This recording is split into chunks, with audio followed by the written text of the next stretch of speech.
Hi friends, నమస్తే. మాదిరెడ్డి సులోచన గారి అంతము చూసిన అసూయ నెక్స్ట్ పార్ట్ చూద్దాం. శాంత రంగనాథం బయట నుండి పిలుస్తూ వచ్చాడు. ఏమండి, పాపం నెల రోజుల నుండి కంట్లో ఒత్తులు వేసుకుని ఎదురు చూసిన ఉత్తరం ఇప్పుడే వచ్చింది.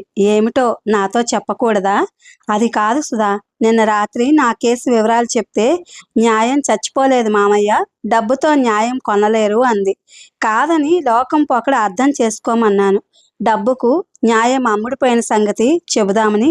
అదా, చిన్నపిల్లలు కదూ, వారికి లోకం పోకడ ఏం తెలుసు? నవ్విందామె.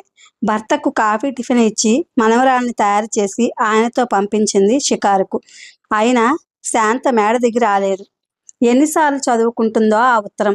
పిచ్చిది. అమ్మాయి పిచ్చిదా, వయసా? రంగనాథం బిఏలు చేస్తుండగా సంవత్సరం పుట్టింట్లో ఉండి తూర్పున సూర్యునితో పాటు గుమ్మంలో నిల్చుని పోస్ట్ మ్యాన్ కోసం చూచేది. అందరూ హాస్యాలు పట్టించేవారు. శాంత గట్టిగా పిలిచింది. ఏం పిల్లో, ఉదయమనగా 4 మెతుకులు కొరికిపోయింది. విసుక్కుని పనివాడి చేత పైకి ఫలహారం పంపింది.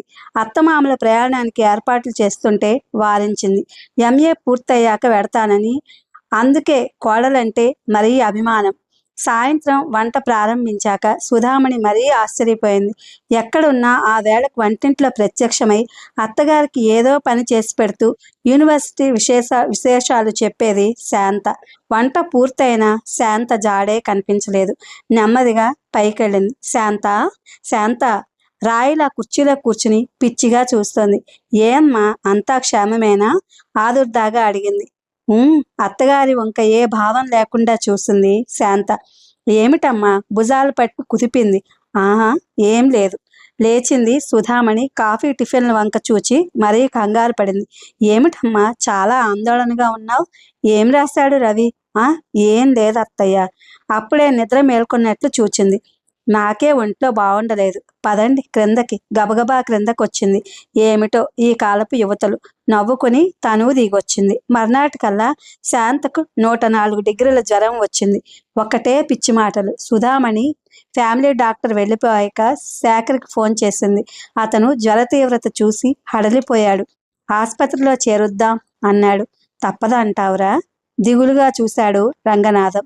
పర్వాలేదు, ఇక్కడే ఉండనివ్వండి. విజయ హామీ ఇచ్చింది. రాత్రింబవళ్ళు అత్తమామలు పరిచర్యలు, శేఖర్ జాగ్రత్త, విజయ్ వైద్యం శాంతని మళ్ళీ మనిషిగా తయారు చేశాయి. అయితే మనిషిలో ఉత్సాహం, నవ్వు అన్నీ మాయమయ్యాయి. ఈరోజు తేటగా ఉన్నావు. ఒకసారి యూనివర్సిటీకి వెళ్తావా? ఫలహారం చేస్తూ సుధామణి అడిగింది. ఊహు, వెళ్ళు శాంత, విద్యార్థులతో కలిస్తే ఉత్సాహం వస్తుంది. రంగనాథం ప్రోత్సహించాడు. మీరు నన్ను క్షమిస్తే ఒక విషయం చెప్పాలి. చెప్పమ్మా. మనలో మనకు మర్యాదలు, క్షమాపణలు దేనికి? నేను నేను ఏమిటి? ఇద్దరు ఒకేసారి చూశారు. వారి ప్రేమపూరితమైన నేత్రాలను చూసి చలించిపోయింది. ఏం లేదు. గబగబా అక్కడి నుంచి లేచి వెళ్ళిపోయింది.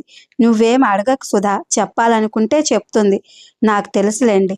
ఇంత ప్రేమగా చూసే అత్తమామలకు పిడుగులాంటి వార్త ఎలా చెప్తుంది? భగవంతుడా, వారి హృదయంలో నా పట్ల ప్రేమానురాగాలు ఎందుకు నింపావు? మొదటి రోజు చూపిన కోపమే ఉంటే ఎంత బాగుండేది. ఒంటరిగా కూర్చుని కుమిలి కుమిలి ఏడ్చింది. మరోసారి నలిగిపోయిన ఉత్తరం తీసి చదివింది. అమ్మా. అపర్ణ తన చిన్నారి చేతులతో తల్లి బుగ్గలు తుడిచింది. ఆపు. కూతుర్ని హృదయానికి హత్తుకుని బావురుమంది. 2 రోజులు రాత్రింబవళ్ళు ఒకటే మదన పడింది. చివరకు దారి వెతుక్కుంది. కోడలి ఆవేదనకు కారణం తెలియని సుధామణి ఉండబట్టలేక శేఖర్కు ఫోన్ చేసింది.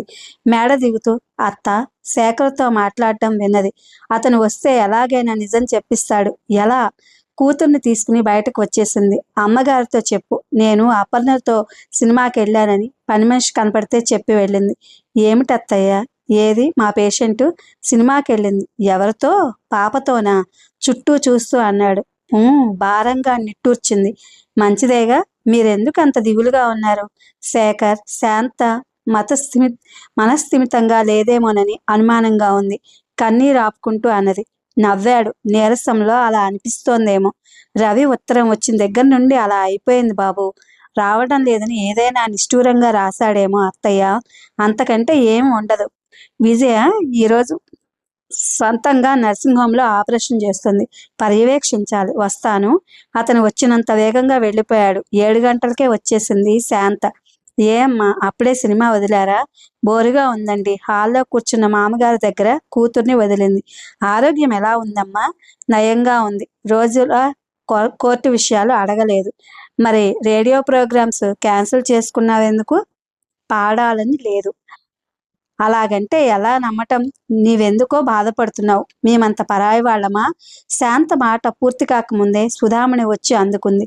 నువ్వు లేదని తప్పించుకుంటే సరే, ఏ పని కుదురుగా చేయడం లేదు. అత్తయ్య, వారం రోజులు మా అమ్మ దగ్గర ఉండి వస్తాను. అలాగే, ఆ విషయం చెప్పడానికి అంత బాధ ఎందుకు? నవ్వింది. మర్నాడు ప్రయాణం అవుతుండగా సుధామణి అడిగింది. అపర్ణను తీసుకెళ్ళమ్మా. వద్దు, మీరు ఒంటరిగా ఉండలేరు. వారం రోజులకు మరేం పర్వాలేదు. మీ అమ్మ వాళ్ళు ఏమనుకుంటారు? అనుకోనివ్వండి, మొండిగా జవాబిచ్చింది. అత్తకు మామకు వంగి పాదాభివందనం చేసింది. కూతుర్ని ముద్దు పెట్టుకుంది. కన్నీరు బిగబట్టింది. కారు కదలగానే రోదించసాగింది. శాంతమ్మ. డ్రైవర్ కారాపి ఆశ్చర్యంగా చూశాడు. ఏం ఏం లేదు, పోని. నిటారుగా కూర్చుంది. ఇది ఫ్రెండ్స్, మాదిరెడ్డి సులోచన గారి అంతము చూసిన అసూయ. Thank you for watching.